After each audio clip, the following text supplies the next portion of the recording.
Good YouTube, Quinn Wade coming to y'all with that what to expect on the Dallas Mavericks, a team that ended up winning only 39 games last year, and they made the play-in tournament but wasn't able to get in. They're looking at a similar roster with some different pieces here and there, and this is a team that a lot of people are looking forward to, as they should. And it's mainly because of their defense, their size, and some decent coaching from Jason Kidd, the legend himself, and just some veterans sprinkled around the roster here and there. And this team is going to be must see TV for the most part. People are going to want to see if this team is going to be a playoff team. People are going to want to see if this team is actually better, because they have more time together and more time to gel. And we get to see what AD is going to do again as a number one option. No Kyrie, but he does get the rookie Cooper Flag, who has high expectations from people. A lot of people think he's going to be good. He's been getting a whole lot of praise. I haven't really said much about him because I'm more of a wait and see type of person.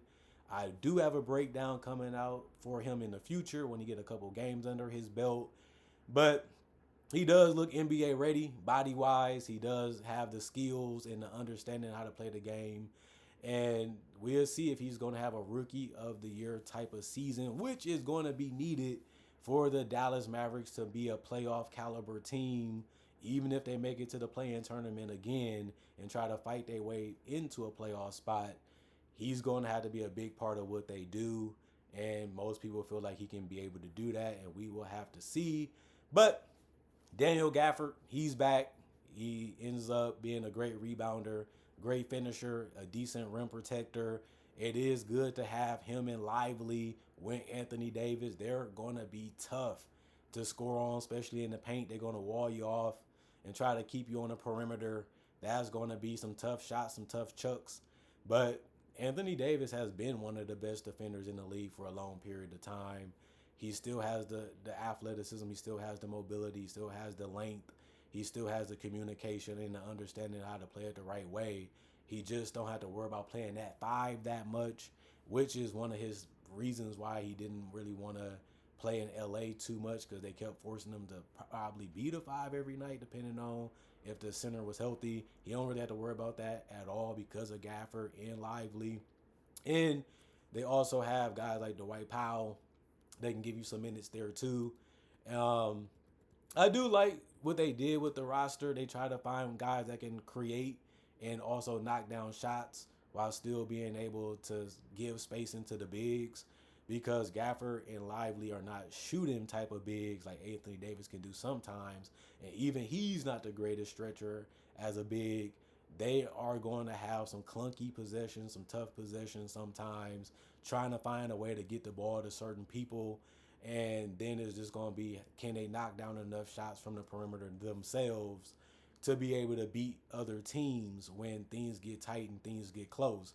Anthony Davis is going to probably have to be a closer. I'm not going to say like he has to be, because it's tough to do that as a wing type of big, because you do have to shoot and you do have to make shots. But he's going to have to do that the entire season. We know that Anthony Davis is a guy that really has had injury struggles and problems throughout his entire career. So when I'm looking at this roster, outside of Cooper Flag, who is really going to be that guy that's going to be making plays and making shots besides them two? Because Kyrie Irving, we don't really know when he's going to be healthy and when he's going to come back, because he could have been perfect for that, being able to dribble, being able to get to spots, being able to find guys quickly, and be able to hit threes, and being able to keep the defense paying attention, because you can't lose him, because he can be a good off-ball threat too, like Klay Thompson, who has shown that he can still knock down threes at a high level, but he's been a little limited offensively. But we know that he's not afraid of the big moments. We know that he's not going to be shying away from them. He's still showing you that he wants to be a good defender again. I think he can get back to being good at it. He's going to have to probably work back on that post game a little bit, though, because they're going to need another shot maker in that starting lineup to beat the better teams. And when I look at that, D'Angelo Russell, he's a guy that is okay defensively sometimes, can be sporadic a little bit offensively. He's better than a lot of other players they could have got because they got Dante Exum. He's not really known as a scorer. D'Angelo Russell is more of the scorer than Dante, but Dante just plays the game more feel free, I would say. And I like the fact that he does have the size to play multiple positions. D'Angelo Russell, he's going to have to knock down his threes. He's going to have to be ready every single night just to bring it because the point guard is a tough position still in the NBA. And he has shown that he can be a shot maker and a playmaker. They're going to need as much as he can bring, and he's going to have to be efficient because, like I said, they don't have enough of those on the team. When I look at Max Christie, I just think he's going to have a better season. He's going to be, more prepared. He's going to be more relied on this year because he's going to have to make shots from the perimeter. He's going to have to create a little bit. I think he'll be ready for that.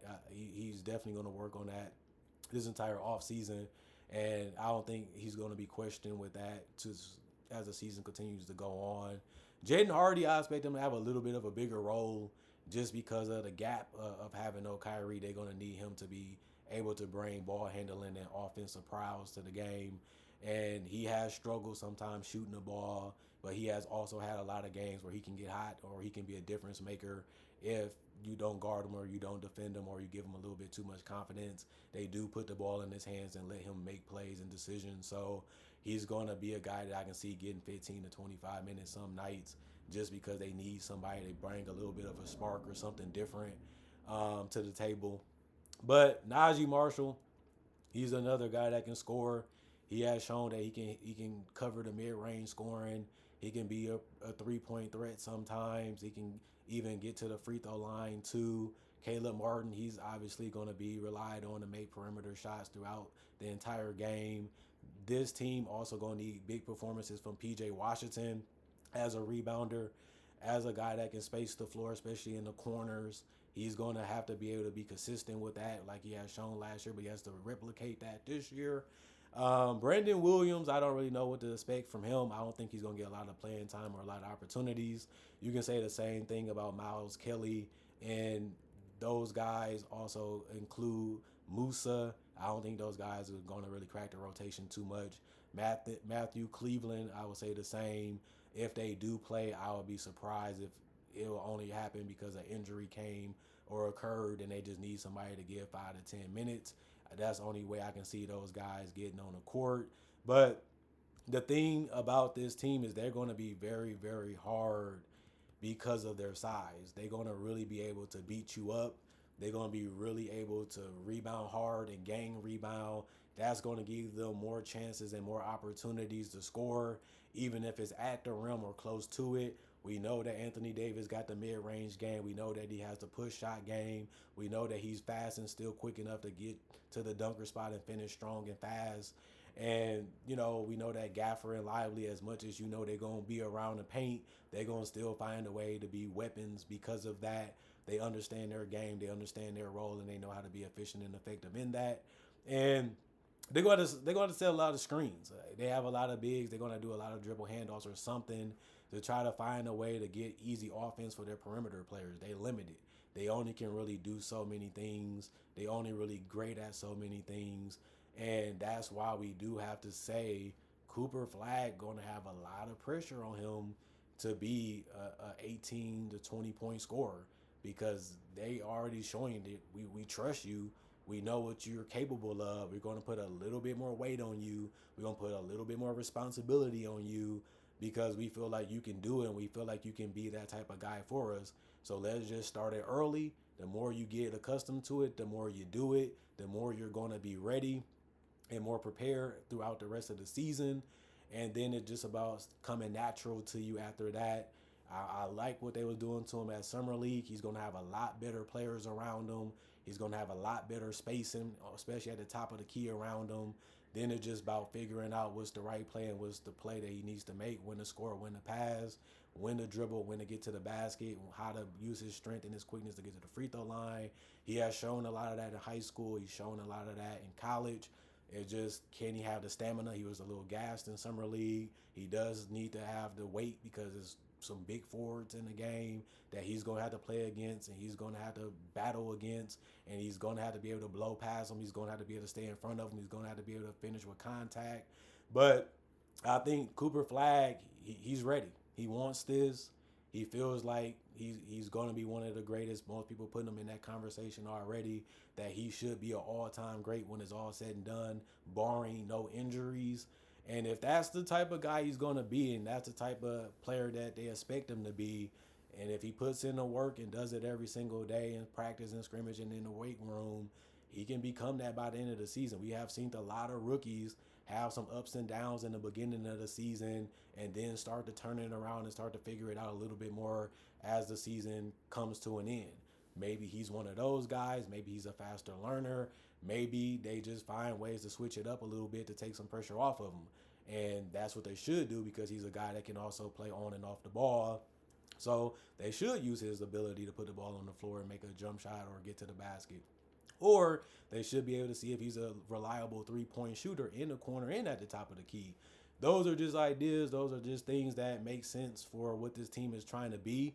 They still feel like they can be a playoff team. They do expect Kyrie Irving to return this season. He's going to be rusty. He's going to lose a little bit of his burst. He's going to use a little bit of his being able to create separation ability. But it all will come back the more he works on it. You usually need about a year to be back to close to where you used to be athletically and feel wise and just being comfortable with your body. He's a hard worker.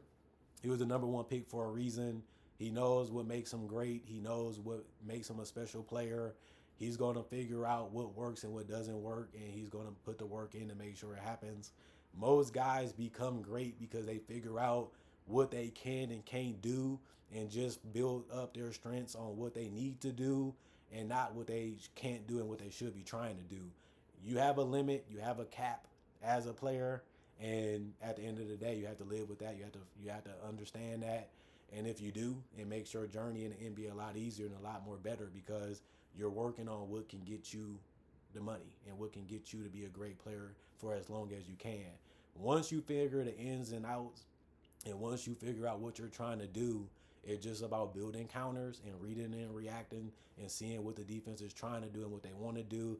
It's a lot easier because you have other teammates on the floor that can assist you and that can help you. If you was in one-on-one situations, either you can do it or you just can't.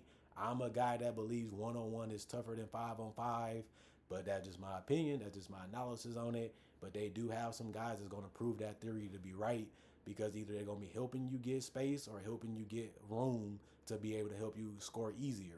Can't really do that in a one-on-one. Either you can do it or you can't. That's what it's all about. That's why people like the 5-on-5. You got more assisters. You have more people that can make it smoother.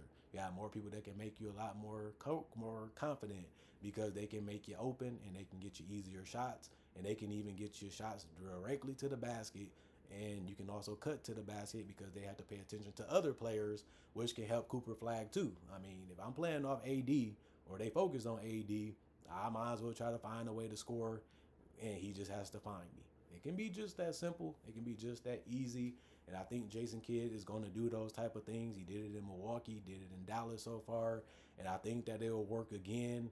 The problem is I'm not as high on the Mavericks as other people. I have them to expect to be playing team again. I do think that they might be 9th or 10th, fighting in, trying to get another spot or getting close to being out of the playoffs. It's hard to win games in the Western Conference, especially when you're trying to teach somebody how to be a pilot in their first season while still trying to be stern and still trying to correct and still try to fix things on the fly and win games. That's a hard and difficult thing to really do, and it's hard to accomplish. But they're going to take this roster. This is still a good one. The better ones, but they just need more scoring, and they just need a closer besides AD. Maybe Cooper Flag can develop into that early. Maybe they just need Kyrie to get healthy and he can take that spot as he gets healthier, probably next season. But for this year, I do have them as about the same as they were last year. I don't really expect them to be bad, but I do expect them to be good. And sometimes that just means you're going to be mediocre compared to the other competition. But it's not saying that as a bad thing because it's the Western Conference. There's teams that I can name that are better roster wise, especially if they're healthy. That's better than the Mavericks. They can probably even get minor injuries or a little bit of a hit, and they still can win more games than the Mavericks. It's just the Western Conference. If this team was in the East, they would easily be in the playoffs. Since this team is in the West, I don't have them making the playoffs guaranteed. But like I said, later that year, maybe they can make a run. Maybe they can pull off an upset just out of my respect for the organization and the team that they put together and the coaching staff that they have. But if I had to be honest, as of right now, and what I see on paper and what I believe and what I have seen for some of these players, they should be good, and that's about it. Remember, the good and the great and the amazing is different levels in the NBA, and those teams are really divided by 1, 2, 3, 4, 5, 6, 7, 8, 9, and below. And the Mavericks should still be happy that they can be that good without having one of their best players. And we might see better results from this team year 2 than now, which we still have to wait and see how that goes too. Other than that, comment, like, subscribe, share, hit the notification bell for more analysis. And this is channel do conversation videos just like this about various NBA only topics. I also do breakdowns of real footage of legends, current legends, rookies, and also future stars. I also do mock draft and draft coverage. So if you love that type of stuff, I got over 3,000 plus videos on my channel that you can check out right now and watch, and it's all for free. Plus, I upload videos basically every single day, so you always have something to watch when it comes to NBA only topics and content. Other than that, thanks y'all for watching. Thank y'all for making time for me. Thank y'all for appreciating the content for what it is. Thank y'all for continuing to coming back. Thank y'all for caring about what I have to say and think about the game of basketball. It's so fun. It's so beautiful. I can't wait to watch more games. And on top of that, I got more content to give y'all and the result of that. Other than that, I'm gone for now. Y'all stay blessed up. Peace. And I'll see y'all hopefully tomorrow.